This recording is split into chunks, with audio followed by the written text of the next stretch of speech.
Isang taon na ang nakalipas mula noong huli akong tumayo rito upang ilantad ang katiwalian na nadiskubre namin sa mga flood control project. Gaya ng aking ipinangako sa inyo, nagsagawa tayo ng malawakan at malalimang investigasyon na walang pagkikiling kahit kanino man. Masusi nating sinuri at sinundan kung saan tayo itinuro ng ebidensya. Lahat ng kailangang gawin ay ginawa natin upang matuntun ang punot dulo. Mayroon ng mga unang nakasuhan at nakulong, mga kontratista, matataas na opisyal, pati na mga mambabatas. At dumating na tayo sa punto na ayon sa Ombudsman ay malapit na ang paghain ng patong-patong na kaso laban sa dating speaker. Masakit man sa akin ito, ngunit kailangan nating gawin ang tama. Hindi ako pangulo ng aking pamilya. Hindi ako pangulo ng aking kaibigan.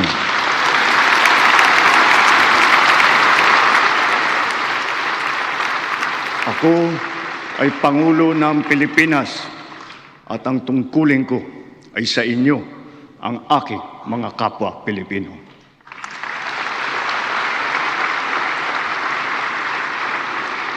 Kaakibat ng mga naisampang mga kaso, tiniyak ng inyong pamahalaan na mababawi mula sa mga nagsabwatan ang nakuha nilang pera ng taong bayan. Gayon din, pinigilan natin ang paglabas ng pera ng bayan na ipambayad pa dapat sa mga depektibo, peke o guni-guning mga proyekto at mapupunta lamang sa mga bulsa ng mga tiwalaing kontraktor at opisyal. Halos 25 bilyong piso ang halaga ng nabawi, frozen at napreserbang mga pera at ari-arian ng mga akusado. Ang mahigit 800 milyong piso dito ay agad nating nabalik sa Treasury. Lahat ng mababawi mula sa mga sangkot na tiwali ay agad ibabalik sa kaban ng bayan. Ipinapaubayan na natin ang pag-uusig sa Ombudsman at sa ating mga pinalakas na National Prosecution Service. Nananalig din tayo sa makatarungang hatol ng hukuman. Makakaasa kayo na ang gulong ng hustisya ay tumatakbo.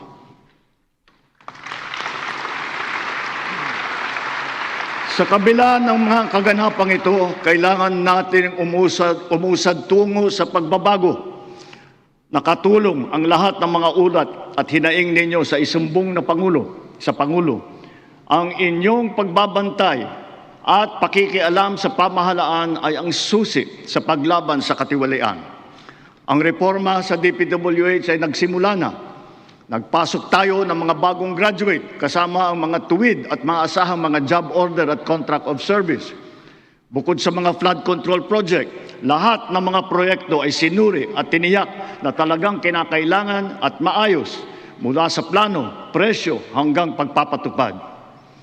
Para walang overpricing, sinigurado natin na ang mga materyales ay ayon sa presyo sa merkado. Bantay sarado ang bawat proyekto at ang nakalaang pondo sa transparency portal, integrity chain at katuwang na ang mga civil society organization.